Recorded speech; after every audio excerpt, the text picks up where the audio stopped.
यदि आपने law complete कर लिया है या आप लॉ के स्टूडेंट हो और अपने घर से बैठ के यूपी पीसीएसजे की तैयारी करना चाहते हो, या कुछ स्टूडेंट ऐसे होते हैं जो कोचिंग अफोर्ड नहीं कर सकते, उनकी आर्थिक स्थिति इतनी अच्छी नहीं होती है कि वो कोचिंग जाएं और इतनी ज़्यादा फीसेस दे के अपनी तैयारी करें, तो मैं आपको एक अपने एक्सपीरियंस से एक बात बताती हूँ कि ये एग्ज़ाम यूपी पीसीएसजे, और इसके लिए जैसे आप जीएस भी पढ़ोगे तो आप एक और एग्ज़ाम को फोकस करोगे यूपी पीसीएस, तो ये दोनों स्टेट के बड़े एग्ज़ाम आप बिना कोचिंग के डेडिकेटेड सेल्फ स्टडी से कर सकते हो, क्योंकि मैंने किया है।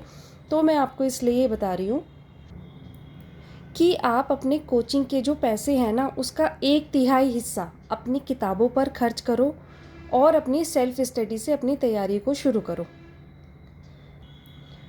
अब आप मान लीजिए आपने लॉ अभी अभी कंप्लीट किया है और आप अब तैयारी स्टार्ट करना चाह रहे हो बिल्कुल सेल्फ स्टडी से, क्योंकि एंड में काम यही आती है। सेल्फ स्टडी एकदम मस्ट चीज़ है कि आपको करनी ही पड़ेगी। आप किसी की गाइडेंस तो आपको स्टार्टिंग में लगेगी, जैसे तो यूट्यूब पे बहुत सारी अच्छे अच्छे मेंटर्स हैं, टीचर्स हैं जो कि फ्री में आपको गाइड कर सकते हैं। आपको बहुत सारे पैसे अपने कोचिंग पे खर्च करने की ज़रूरत नहीं पड़ेगी। तो मैं आपको बताती हूँ, जैसे मान लीजिए आपने तैयारी शुरू करी, आप लॉ पढ़ना शुरू करेंगे, इसमें से 3 सब्जेक्ट आप फोकस करके आप यूपी एपीओ तो दोगे। जो बच्चा यूपी पीसीएसजे की तैयारी करता है, जो छात्र, वो यूपी एपीओ तो देता ही देता है, क्योंकि उसमें से 1/3 सिलेबस ही है उसका, है ना। तो अब आप ये देखो कि आपने तैयारी शुरू की। अब जैसे ये 3 मेजर लॉ बदले थे, ये मैंने इसका एक कंपाइलेशन ख़रीदा। ये मैं अलग अलग बुक्स नहीं खरीदती, जैसे कि अगर मुझे 3 बुकों का एक ही ये कंपाइलेशन मिला तो मैंने ये ले लिया। कि बहुत सारी बुक देखने में थोड़ा सा वो लगता है, टेंशन आती है दिमाग में कि अरे अभी ये भी पढ़नी है, ये भी पढ़नी है, तो मैंने एक ही किताब खरीद ली। बेशक वो मोटी है ज़्यादा, लेकिन एक ही है, काउंट में एक ही है। अब इसमें बीएसए, बीएनएस और बीएनएसएस तीनों हैं। अब इसका आपने जैसे स्टार्ट किया, आपने सबसे पहले स्टार्ट किया एविडेंस से। मैं एविडेंस से क्यों कह रही हूँ, एकदम छोटा सा लो है और बहुत ज़्यादा स्कोरिंग है। मेंस में आता है, प्री में आता है, दोनों एग्ज़ाम्स के, यूपी एपीओ के भी मेंस में आता है, हाँ पूरे 100 नंबर का आता है, और पीसीएसजे में भी आता है, वहाँ पर भी अच्छा खासा आप यहाँ से स्कोर कर सकते हो। क्योंकि सेक्शन का मैं इसको मतलब मिनिमम आप 15 दिन में इसको एकदम ख़त्म करके रख सकते हो। 15 दिन में ज़्यादा बता रही हूँ। अगर आपने एक पर डे का टारगेट बना लिया कि मेरे को 15 सेक्शन पर डे पढ़ने हैं, तो 167 इसमें सेक्शन है, आप उसको डिवाइड कर लो, आप कितने दिन में उसको कंप्लीट कर लोगे, और पर डे आपको उतने सेक्शन करने हैं। अब आप इस वीडियो में देखोगे कि जैसे मैं 10 सेक्शन हम अभी शुरू में पढ़ेंगे, तो आपको इस वीडियो के एंड तक वो 10 सेक्शन आपके माइंड में ऐसे ही याद हो जाएंगे कि प्री का क्वेश्चन आएगा, आपका एकदम से टिक होगा वहाँ पे कि अरे ये रहा इसका आंसर। इलस्ट्रेशन क्या, सेक्शन क्या, इसकी हर फैक्ट आपको क्लियर करते हुए चलना है। छोटा सेक्शन है, छोटा सा एक्ट है, यहीं से स्टार्ट आपको करना है। और दूसरा सब्जेक्ट आप ले सकते हो इसका कॉन्स्टिट्यूशन, यानी कि पॉलिटी। उससे क्या होगा, ये पॉलिटी आपके यूपी पीसीएसजे के प्री में भी आएगी, प्लस ये जीएस में भी है, तो आप एक सब्जेक्ट 2 जगह पढ़ रहे हो, यानी कि आप एक टाइम पे 3 सब्जेक्ट पढ़ रहे हो। एविडेंस पढ़ रहे हो, पॉलिटी पढ़ रहे हो, पॉलिटी प्री में भी आएगी लॉ के सब्जेक्ट में, प्लस जीएस में भी आएगी, और अब वो एपीओ में भी आती है, तो आपको वो पढ़नी है, मस्ट है। तो आप अपनी 2 इन सब्जेक्ट को लेके अपनी तैयारी स्टार्ट कर सकते हो अपने घर पे बैठ के। अब देखो, जैसे हमने स्टार्ट किया एविडेंस एक्ट, हमने यहाँ से पढ़ा, इसको पढ़ना शुरू किया। स्टार्टिंग अगर आप कर रहे हो और आपको कुछ समझ नहीं आ रहा कि इसकी अकाउंटेबिलिटी क्या है, कैसे कोर्ट इसको काम में लेता है, कैसे ये कोर्ट में अप्लाई होता है ना, आपको अभी कुछ नहीं सोचना है। सेक्शन 1 से पढ़ना स्टार्ट करो। जब आप इसके एंड तक पहुँचोगे, ट्रस्ट मी, आपको एविडेंस एक्ट एकदम समझ में आने लगेगा कि कहाँ पे यूज़ हो रहा है, कैसे यूज़ हो रहा है। ओके, अब आपने बुक से पढ़ना स्टार्ट किया, सेक्शन 1 पे आप आए, इसमें लिखा है संक्षिप्त नाम, लागू होना और प्रारंभ। आपने ये पूरा पढ़ लिया कि किसी कोर्ट के समक्ष सभी न्यायिक कार्यवाही को लागू होता है, सभी को, लेकिन जहाँ पे कोई कार्यवाही शपथ पत्रों पर और किसी मध्यस्थ के समक्ष कार्यवाही पर हो रही है, वहाँ पे ये लागू नहीं होगा। एविडेंस एक्ट इन 2 पे लागू नहीं होगा। तो ये हाईलाइटेड पोर्शन अब आपको, जब आप यहाँ से पढ़ लोगे, सेक्शन 1 आपने पढ़ा, अब आप इसके साथ साथ इसका घटना चक्र लगाओगे तो आपको समझ में आएगा कि सेक्शन 1 से प्री का क्वेश्चन यहाँ पे बनेगा कि एविडेंस एक्ट कहाँ पे लागू नहीं होता। एक तो शपथ पत्रों पर और मध्यस्थ के समक्ष किसी कार्यवाही पर लागू नहीं होगा। तो यहाँ से आपको प्री के 2 क्वेश्चन 2 फैक्ट पता चल गए। अब आपको साथ ही साथ मेंस को भी अपने माइंड में रख के करना है कि जैसे आज मैंने टारगेट बनाया कि आज के दिन मैं 1 से लेके 10 तक सेक्शन पढ़ूंगी और उसमें से प्री का क्वेश्चन कहाँ से बनेगा और मेंस का क्वेश्चन कहाँ से बनेगा, ये मैं अपने माइंड में रखूँगी। ये आपका फर्स्ट राउंड है। जब आप सेकेंड राउंड पढ़ोगे उसके लिए आपकी चीज़ें कितनी शॉर्ट होंगी वो मैं अभी आपको इस वीडियो में बताती हूँ। तो हम बात कर रहे थे अभी फर्स्ट सेक्शन की। आपने 2 फैक्ट पढ़ लिए कि शपथ पत्र और ये मध्यस्थ के समक्ष कार्यवाही पर ये लागू नहीं होगा। फर्स्ट खत्म हो गया। सेकंड में आगे डेफिनेशन वाला सेक्शन हमेशा इंपॉर्टेंट होता है, क्योंकि कहीं पर भी मेंस का क्वेश्चन आएगा ना, मान लीजिए क्वेश्चन आया उपधारणा पे, प्रिजम्पशन पे, तो आपको यहाँ पे 2H और 2L से स्टार्ट करना पड़ेगा। वो मैं आपको इसलिए बता रही हूँ क्योंकि 2H में मे प्रिज्यूम है और L में शैल प्रिज्यूम है। वो क्या है वो आपको, आप जब डेफिनेशन पढ़ोगे तो उससे आपको क्लियर होगा। जैसे 2A में दे रखा है कोर्ट, 2B में दे रखा है कंक्लूसिव प्रूफ, C में दे रखा है डिसप्रूव्ड। यहाँ पे आपको ट्रिक्स भी बनानी है। अब जैसे आपने एक बार पढ़ा और यहाँ से आपको अपने शॉर्ट नोट्स बनाने, ये मेरे नोट्स हैं, आप अपने तरीके से अपने नोट्स बना सकते हो। जैसे मैंने सेक्शन 2 लिख रखा है, मैंने ट्रिक लिख रखी है CCD, जैसे कैफ़े का नाम सुना होगा आपने, CCD और फिर D। अब CCD मैंने अलग से लिखा हुआ है, यानी कि कोर्ट, कंक्लूसिव प्रूफ और डिसप्रूव्ड। D में D ही है, D से D और डॉक्यूमेंट, E से E एविडेंस, F से F फैक्ट, G में है फैक्ट इन इशू, H में H केवल में आपको याद रखना है। अभी जब आप अपना फर्स्ट राउंड पढ़ोगे तो 2H आपको यहाँ से पूरा पढ़ना है कि मे प्रिज्यूम है। मे प्रिज्यूम क्या होता है ये देखो, उपधारणा कर सकेगा। उपधारणा कर सकेगा क्या होगा, जो बच्चे अभी स्टार्ट कर रहे होंगे उनको इसका मतलब नहीं समझ में आएगा कि उपधारणा कर सकेगा का मतलब क्या है। अब आपको ध्यान से इस डेफिनेशन को पढ़ना है कि जहाँ कहीं इस एक्ट द्वारा यह उपबंधित है कि न्यायालय किसी तथ्य की उपधारणा कर सकेगा, उससे पहले आपको फैक्ट भी पता होना चाहिए। तथ्य की उपधारणा कर सकेगा, F दे रखा है आपको, देखो F से F था और फैक्ट क्या है वो आपको भी डेफिनेशन पूरी पढ़ोगे ना, ये डेफिनेशन क्लोज आपको सारे याद रखने हैं। तो तथ्य की उपधारणा कर सकेगा, वहाँ न्यायालय या तो ऐसे तथ्य को साबित हुआ मान सकेगा या साबित हुआ मान सकेगा जब तक कि वो ना साबित नहीं किया जाता। मतलब कोर्ट प्रिज्यूम करेगा कि अच्छा कोई फैक्ट उसके सामने आया तो वो ये मानेगा कि हाँ ये सच है और मैं इसको सच ही मानूंगा जब तक ये ना साबित नहीं हो जाता। कोर्ट इस तरह से काम करता है। ओके, ये हो गया H। फिर हो गया I, not proved, J proved. ये तब है जब आप तीसरे चौथे राउंड पे आओगे। I के साथ केवल आपको नॉट प्रूव्ड पढ़ना है, साबित नहीं हुआ। कोई तथ्य साबित नहीं हुआ कहा जाता है जब वह ना तो साबित हुआ है और ना साबित। ये साबित और ना साबित अभी आपको फिर से आगे डेफिनेशन में इसकी क्लियर हो जाएंगे। एक एक वर्ड का एविडेंस में इंपॉर्टेंस है। ठीक है, J प्रूव्ड हो गया, K रेलिवेंट हो गया। रेलिवेंट क्या होता है, सुसंगतता क्या होती है, ये आपको अभी डेफिनेशन से क्लियर हो जाएगा, सब कुछ दे रखा है। और फिर है L शैल, राइम बन रहा है देखो, L शैल। ऐसे आपको कोड बना के, ये आपकी शॉर्ट नोट्स होने चाहिए। ऐसे नहीं करना है आपको कि आपने नोट्स के नाम पे उपधारणा कर सकेगा के आगे पूरी ये डेफिनेशन लिख दी अपने नोट्स में। आपको इतने बल्कि नोट्स नहीं बनाने, आपको एकदम शॉर्ट फॉर्म में आना है। आप एक बार यहाँ से एकदम डिस्क्रिप्टिव पढ़ लो यहाँ से, कि अगर आपके सामने उपधारणा वर्ड आ गया तो आपको पता होना चाहिए मे प्रिज्यूम क्या है, शैल प्रिज्यूम क्या है। वो चीज़ आपको अपने नोट्स में नहीं लिखनी है, केवल H के आगे मे लिखना है, L के आगे शैल लिखना है। चलो एक बार शैल भी देख लो। यहाँ पे देखो, यहाँ पे दे रखा है H में उपधारणा कर सकेगा, यानी कि चांसेस में। यहाँ पे उपधारणा करेगा, शैल प्रिज्यूम, सेम है, दोनों सेम है स्टार्टिंग से, कि जहाँ कहीं इस एक्ट के द्वारा यह निर्दिष्ट है कि कोर्ट किसी तथ्य की उपधारणा करेगा तो वहाँ न्यायालय ऐसे तथ्य को साबित मानेगा। यहाँ पे साबित मान सकेगा, समझ रहे हो, यहाँ पे चांसेस है, लाइक 50-50 चांसेस। यहाँ पे तो साबित ही मानेगा जब तक कि उसको ना साबित नहीं किया जाता। फॉर एग्जाम्पल, किसी अभियुक्त ने कोई अपराध किया है, कोई मर्डर किया है, कोई रेप किया है, जब तक उसको ना साबित नहीं कर दिया जाता तो कोर्ट उसको अपराधी ही मानेगा या उस एविडेंस को साबित मानेगा जो जांच में पुलिस द्वारा कोर्ट के सामने लाया गया है, वो शैल प्रिज्यूम करेगा कोर्ट वहाँ पे। ठीक है, तो सेकंड हो गई आपकी डेफिनेशन। सेक्शन 3 कह रहा है, यहाँ से देखो अब चैप्टर 2 स्टार्ट हो रहा है और रेलिवेंसी स्टार्ट हो रही है 3 से लेके 50 तक। 3 में कह रहा है विवादक तथ्यों और सुसंगत तथ्यों का साक्ष्य दिया जा सकेगा। विवादक तथ्य कौन से हैं, ये आपको इसमें आप डेफिनेशन पढ़ोगे इसमें जी में, फैक्ट इन इशू में, कि विवादक तथ्य कौन से होते हैं। ये आप वहाँ से विवादक तथ्य आपको पता चल जाएंगे, फिर उनका साक्ष्य दिया जा सकेगा, सेक्शन 3 बोल रहा है। फिर है सेक्शन 4, ये है रेस जेस्टे। यहाँ से मेंस का इंपॉर्टेंट क्वेश्चन बनता है रेस जेस्टे, आपने पढ़ लिया।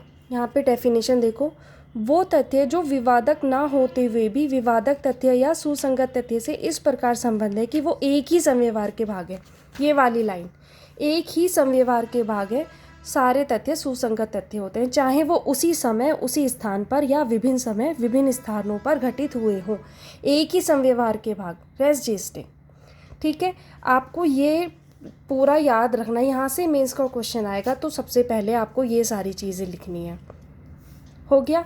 अब इसमें 4 इलस्ट्रेशन दे रखी है। अब आपको चारों इलस्ट्रेशन के एक एक कीवर्ड बना के इलस्ट्रेशन याद रखनी है, क्योंकि इलस्ट्रेशन से डायरेक्ट क्वेश्चन पूछा जाता है। सबसे पहले तो आपको माइंड में रखना है 4 रेस जेस्टे, 3-4 बार बोल लो अपने मुंह से 4 रेस जेस्टे, याद हो जाएगा। अब मैंने जैसे अपने शॉर्ट नोट्स में लिख रखा है, आप देखो 4 के आगे लिख रखा है मैंने एक ही संव्यवहार, रेस जेस्टे ब्रैकेट में, और इलस्ट्रेशन के सामने मैंने कीवर्ड्स लिखे, हत्या, खड़े लोग, सशस्त्र विद्रोह, पत्राचार और माल परिधान। अब ये मेरे को ये देखते ही चारों इलस्ट्रेशन मेरे माइंड में आ जाते कि अच्छा हत्या, खड़े लोग ये वाला था, ये था, ये था, 4 इलस्ट्रेशन ख़त्म।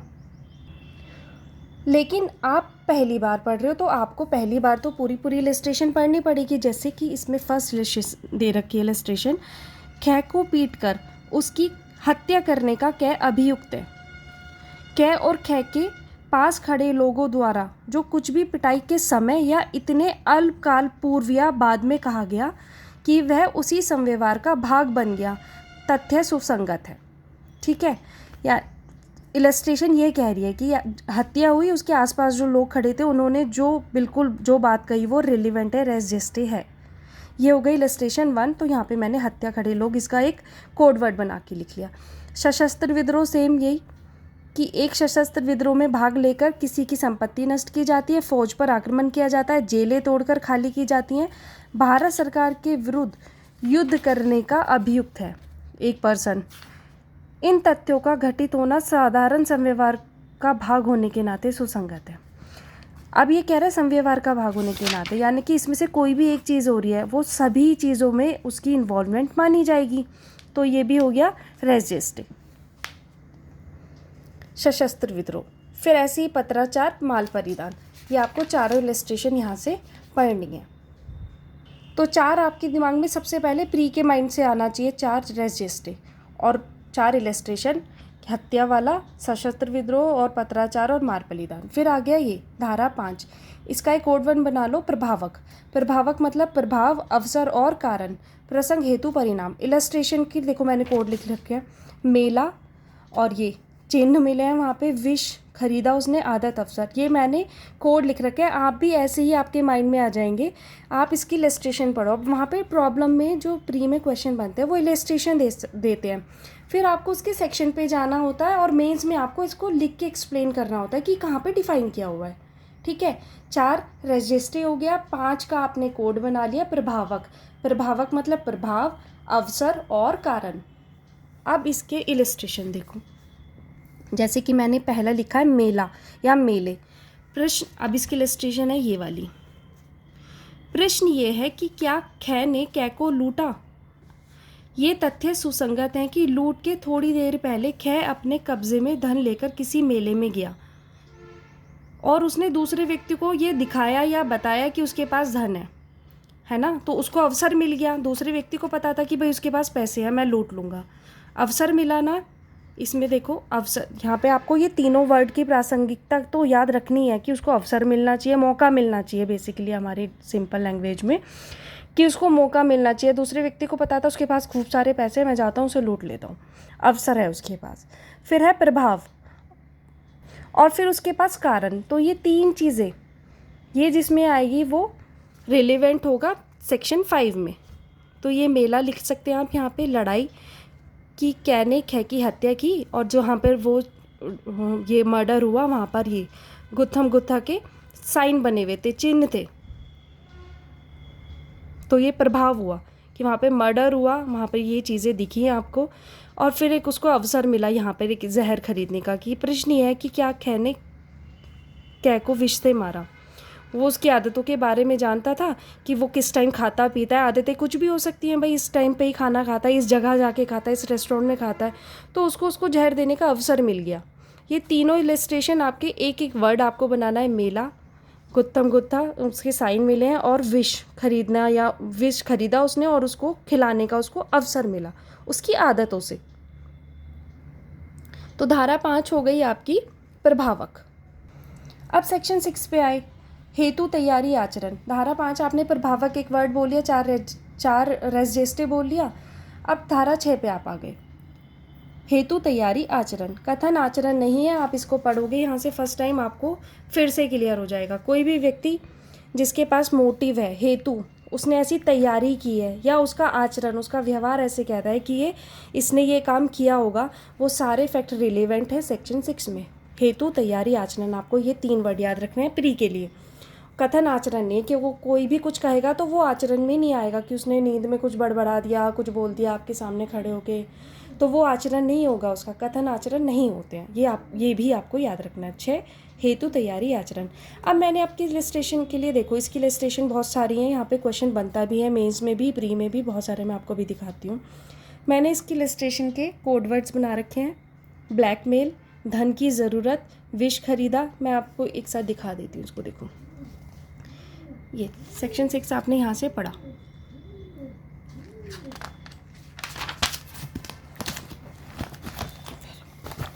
ब्लैकमेल क्यों लिखा है मैंने पहली वाली इलस्ट्रेशन पे? इसमें लिखा है कि कै की हत्या के लिए कै का विचारण किया जा रहा है कोर्ट में। ये तथ्य कि कै ने गै की हत्या की, कै की हत्या के लिए विचारण किया जा रहा है, और अब ये फैक्ट है कि कै ने गै की हत्या की, जिसके बारे में कै जानता था। कै जानता था कि कै ने सी, मतलब ए ने सी को भी मारा है, और वो उसको ब्लैकमेल कर रहा कि या तो तू मुझे पैसे दे वरना मैं सबको बता दूंगा कि तूने उसकी हत्या की थी। तो अब आप इस हेतु तैयारी और आचरण में आप यहाँ पे क्या लिखोगे? इलस्ट्रेशन 1 में ब्लैकमेल, खुद बताओ उसके पास यानी कि मोटिव था ना कि अगर मेरे बारे में, मेरा राज इसको पता है, मैं इसको नहीं मारूंगा तो ये मेरे बारे में सबको बता देगा कि मैंने उसका मर्डर किया है। तो इसके पास उसको मारने का मोटिव था, यानी कि हेतु था, मोटिव। ये तीनों वर्ड की प्रासंगिकता आपको इस सेक्शन में अपने दिमाग से लगानी कि हर इलस्ट्रेशन में कौन सा वर्ड फिट बैठ रहा है। तो इलस्ट्रेशन ए में आ रहा है मोटिव यानी कि हेतु। ब्लैकमेल, मैंने वर्ड लिख लिया, एक ब्लैकमेल कर रहा था वो उसका, तो ये फर्स्ट हो गया। ये मैंने अपनी तरफ से अपने कोड वर्ड बनाए हुए, आप अपने दिमाग में आपको जो भी अच्छा लगे वैसे कर सकते हैं। सेकेंड, ये यहाँ पे एक बॉन्ड था, कै बंद पत्र के आधार पर धन के संदाय के लिए कै पर वाद लाता है, कै बी पर केस करता है, और बी इस बात से इनकार करता है कि उसने बॉन्ड लिखा। यह तथ्य है कि उस समय जब बॉन्ड लिखा जाना था कै को पैसों की ज़रूरत थी। कोई भी ऐसी चीज़ जो ये दिखा रही है कै को उस समय पैसों की ज़रूरत थी और कै ने उसे उधार दिया है, तो ये फैक्ट रिलेवेंट होगा। अब फिर से आप इसमें हेतु तैयारी और आचरण से क्या डालोगे, वो आपको यहाँ पे अपना माइंड लगा के अपनी समझ से इसको करना है।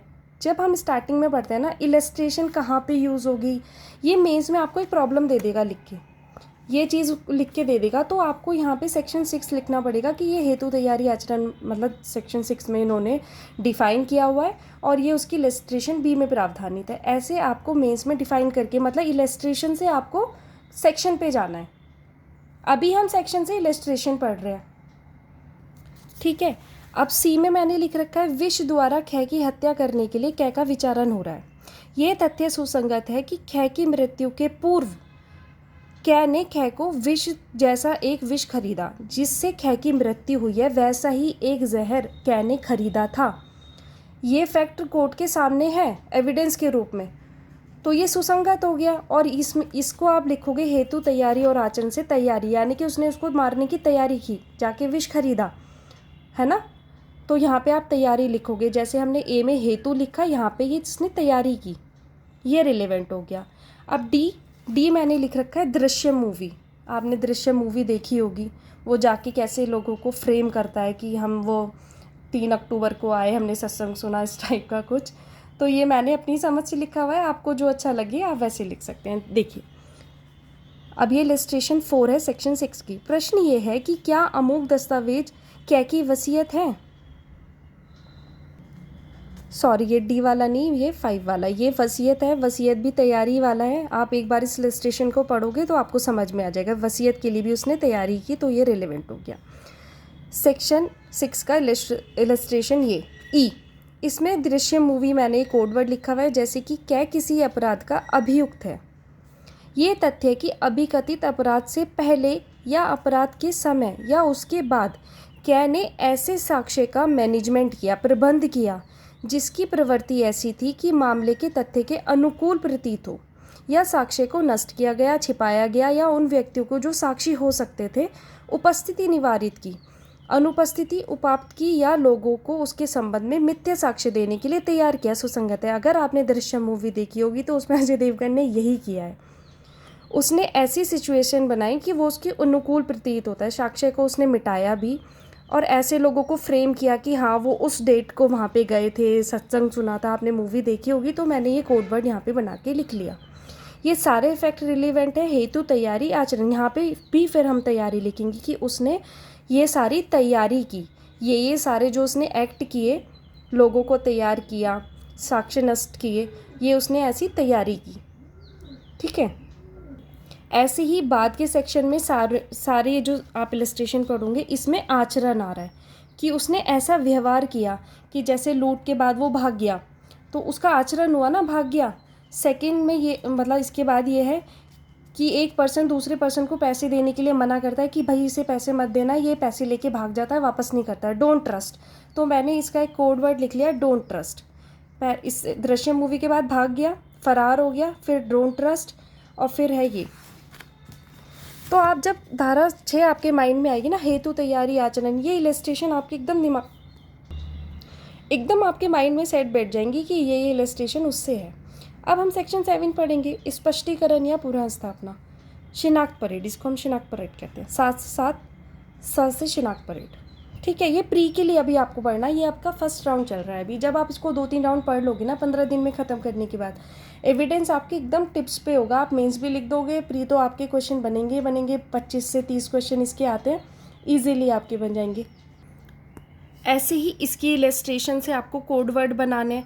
इलस्ट्रेशन पढ़ने से मतलब थोड़ा सा वो लगता है अरे ये क्या है, लेकिन ये इजी बना देती हैं किसी भी सेक्शन को, बहुत इजी लैंग्वेज में समझाने पे उस सेक्शन के सार तक आप आ सकते हो। अच्छा ये सेक्शन कहना क्या चाह रहा है।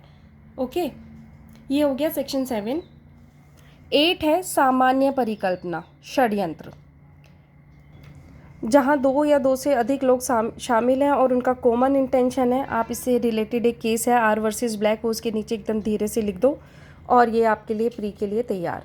अब आपको याद रखना है, जैसे 7 से शिनाख्त परेड, 8 में हम 2 जीरो ऐसे नीचे नीचे बनाते हैं, कॉमन जैसी चीज़ें बनाते हैं, तो आप इससे याद रख सकते हो 8 common intention. No plea of alibi, जैसे हम किसी से कहते हैं प्लीज़ मत बोल, नो प्लीज़, है ना, तो नो प्ली ऑफ एलिबी। ऐसे आपको एक एक कोड बना के पहले तो प्री के लिए एकदम सेक्शन में रट लेने कि आप सेक्शन में कंफ्यूज ना हो जाए कि 9 में कभी आप कंफ्यूज हो गए, 9 में 8 का सेक्शन लगाया है, ऐसे तो होना ही नहीं है। एकदम डिकोड करके आपको अपने माइंड में उसको सेट कर लेना है। नो प्ली ऑफ एलिबी, वे तथ्य अन्यथा सुसंगत नहीं है, कब सुसंगत है, यदि वे किसी विवादक तथ्य या सुसंगत तथ्य से असंगत है। इर्रेलीवेंट, ये वर्ड आप देख लेना यहाँ पे, इर्रेलीवेंट की बात कर रहे हैं। यदि वे स्वमेव या अन्य तथ्यों के संसर्ग में किसी विवादक तथ्य या सुसंगत तथ्य के अस्तित्व, अनस्तित्व, अधिसंभाव्य, अन्यधिसंभाव्य बनाते हैं। ये 4 वर्ड आपको याद रखने हैं। एक तो इर्रेलीवेंट वाले भी रिलेवेंट होंगे, प्लस अस्तित्व हो या ना हो, या अधिसंभाव्य हो या उसको ना बनाता हो, वो तथ्य भी यहाँ पे रिलेवेंट होंगे। अब इसकी इलस्ट्रेशन पढ़ो। प्रश्न ये है कि क्या कहने अमुक दिन चेन्नई में अपराध किया, यह तथ्य कि क्या उस दिन लद्दाख में था, सुसंगत है। भाई चेन्नई में अपराध किया लेकिन था वो लद्दाख में, यानी कि दोनों उसको उतना इतना अनधिसंभाव्य उसने बना दिया कि कोई अगर सोचेगा ना, अच्छा चेन्नई में अपराध हुआ, वो तो था लद्दाख में, हो ही नहीं सकता। ये जो वर्ड है ना, हो ही नहीं सकता, यही इसको रेलिवेंट बनाता है। कोर्ट इस बात पे चलता है कि इसने ऐसी स्थितियाँ उत्पन्न की होंगी कि चेन्नई में अपराध हुआ, पहुँच गया वो ऊपर एकदम लद्दाख में, हो ही नहीं सकता, तो कोर्ट उसको और रेलिवेंट मान के चलता है। यह तथ्य कि जब अपराध किया गया था उस समय के लगभग क्या उस स्थान से जहाँ वह अपराध किया गया था इतनी दूरी पर था कि क्या द्वारा उस अपराध का किया जाना असंभव नहीं तो अत्यंत अनधिसंभाव्य था, सुसंगत है। सेकेंड इलस्ट्रेशन क्या है कि कुछ फैक्ट ऐसे हैं जिसमें एक अपराध हुआ है, दो फैक्ट ये कह रहे हैं कि ए और बी ने नहीं किया है, एक फैक्ट कह रहा है बी और सी ने नहीं किया है, एक फैक्ट कह रहा है सी और डी ने नहीं किया है, लेकिन इन चारों में से ही किसी ने किया है, तो ये स्थिति रिलेवेंट होगी। इसकी इलस्ट्रेशन बी जब आप पढ़ोगे आपको क्लियर होगा, लेकिन कोड वर्ड में आपको शॉर्ट में लिखना है कि ए बी सी डी में से ही किसी ने किया है। नो, नो प्लीज़, जैसे मैंने आपको बताया कोड वर्ड बना लो, no please, no plea of alibi. 10 नुकसान, जैसे घर में घर वाले नहीं बोल देते काम तुमने एक नहीं किया 10 नुकसान कर दिए, तो 10 नुकसान। आपको ना कुछ भी जो आपको एकदम एकदम ईजीएस्ट वे लग रहा है पढ़ने का, वो आप कोड वर्ड बना लो अपने माइंड में, अपने ऐसे शॉर्ट नोट्स बनाओ और उसको पढ़ना शुरू करो। देखो अब 10 सेक्शन तक हम आ गए, अब आप 4 से दोबारा यहाँ तक आंख बंद करके पढ़ो अपना माइंड में ना, तो आपको याद होगा। 4 रेजिस्टे, 5 प्रभावक, 6 हेतु तैयारी आचरण, सा से 7 सा से शिनाख्त परेड, 8 0 नीचे हम बना रहे हैं तो कॉमन इंटेंशन वाला हो गया, नो प्लीज़ मैंने बोला तो नो प्ली ऑफ एलिबी हो गया, 10 नुकसान।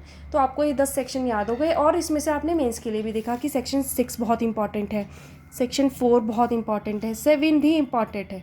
मतलब मेंस इसमें ना एविडेंस में ऐसा कोई सेक्शन है नहीं एक्चुअल में जो इंपॉर्टेंट ना हो, लेकिन आपको उसमें से भी मोस्ट इंपॉर्टेंट देख के पिछले जब आप पेपर, अभी हम मेंस की बात नहीं कर रहे, अभी हम प्री की बात कर रहे हो और आप फर्स्ट टाइम अपनी तैयारी स्टार्ट कर रहे हो, तो आप ऐसे स्टार्ट कर सकते हो, रेफरेंस ले सकते हो। बाकी गुड लक।